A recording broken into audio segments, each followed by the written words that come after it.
Assalamualaikum warahmatullahi wabarakatuh. A'udzubillah bismillah alhamdulillah wassalatu wassalamu ala Rasulillah wala haula wala quwata illa billah amma ba'd. Anak-anak yang dirahmati Allah, puji syukur alhamdulillah di kesempatan kali ini kita bisa melanjutkan aktivitas kita dalam keadaan sehat walafiat. Salawat ma'asalam biqaulina Allahumma salli wa sallim ala sayyidina Muhammad. Semoga senantiasa tercurah kemauan baginda Muhammad sallallahu alaihi wasallam. Di pertemuan yang kemarin kita sudah belajar berkaitan dengan toharoh. Salah satunya adalah bersuci dari hadas kecil, yaitu dengan cara berwudu. Dalam video kali ini Pak Muslih ingin menjelaskan tata cara berwudu yang baik dan benar. Tujuan dari pembelajaran kali ini adalah setelah nanti kalian mengamati video ini, diharapkan kalian mampu mempraktekkan tata cara berwudu yang baik. Kemudian setelah kalian bisa mempraktekkan, kalian bisa mengaplikasikannya dalam kehidupan kalian sehari-hari. Baik, sebelum kita praktek wudu, kita baca dulu potongan ayat dari Quran surat Al-Maidah ayat 6.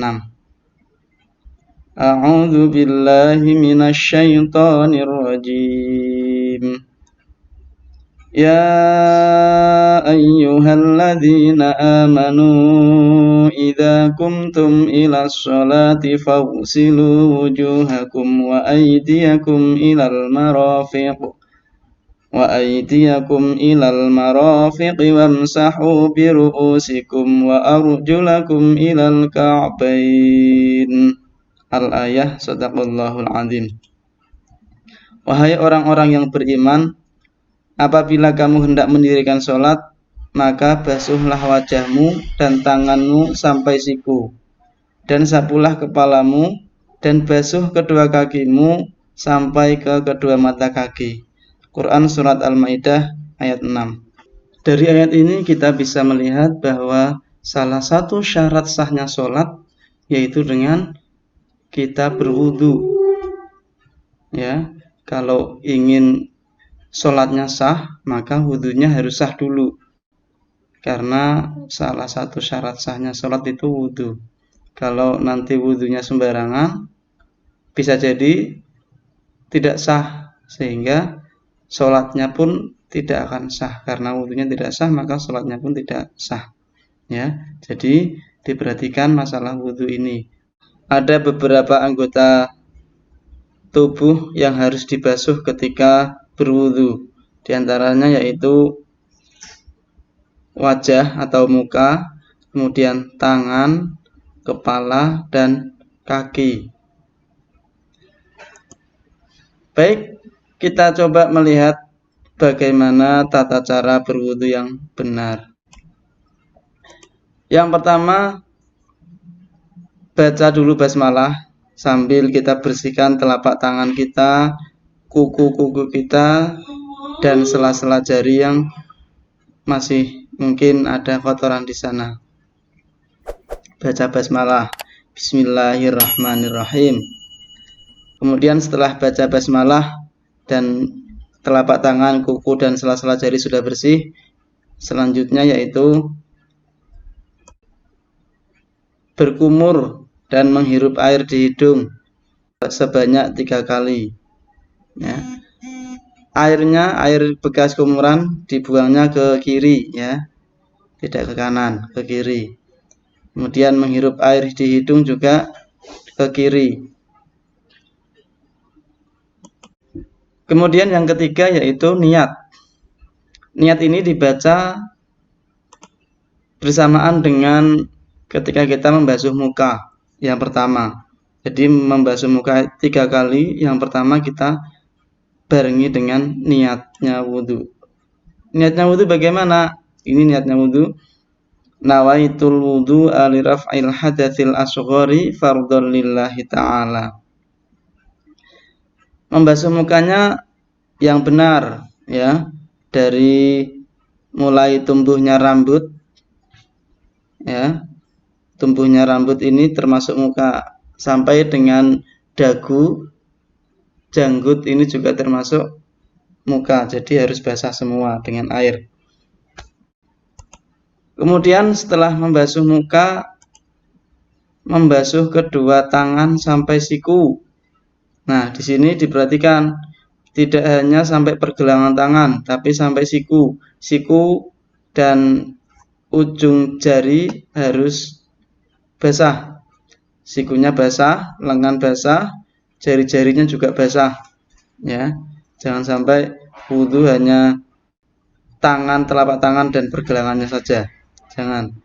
Karena aturannya adalah sampai siku. Jadi sikunya harus basah. Kalau pakai lengan panjang seperti ini, berarti harus dilingkis terlebih dahulu.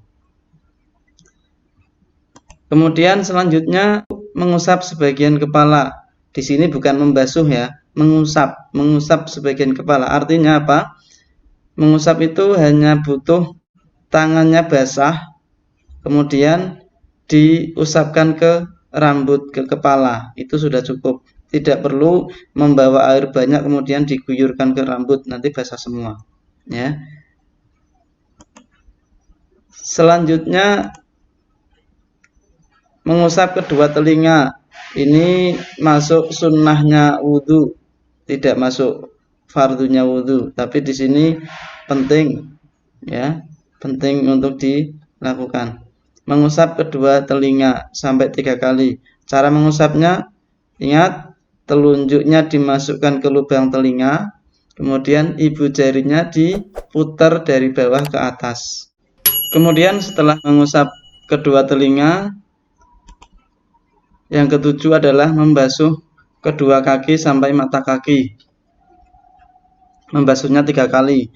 Di sini diperhatikan jari-jari kaki, kemudian tungkak atau tumit, ya.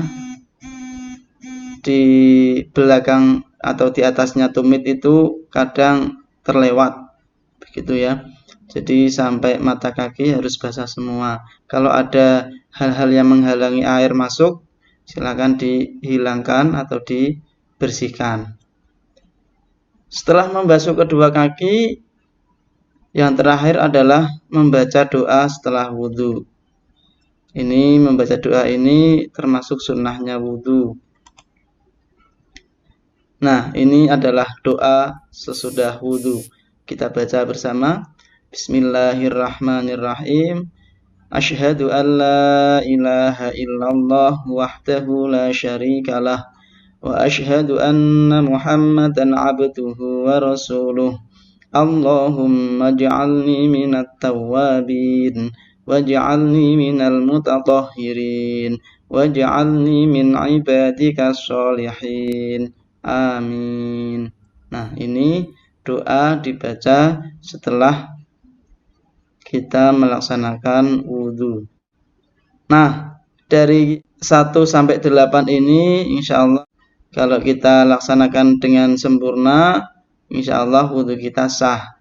Nah, ketika wudhu kita sah, mudah-mudahan sholat kita juga sah dan diterima oleh Allah Subhanahu wa Ta'ala. Amin ya rabbal alamin. Baik, begitu praktek wudhu kali ini. Semoga video ini bermanfaat buat kita semua. Dan tak lupa Pak Muslih mengucapkan banyak terima kasih atas perhatian kalian. Mudah-mudahan dengan kalian melihat tayangan video ini, kalian bisa mempraktekkan dan menerapkannya dalam kehidupan kita sehari-hari, sehingga wudhu kita bisa diterima oleh Allah Subhanahu wa Ta'ala. Amin ya rabbal alamin. Terima kasih atas perhatiannya. Mohon maaf bila ada kekurangan. Billahi taufik wal hidayah. Assalamualaikum warahmatullahi wabarakatuh.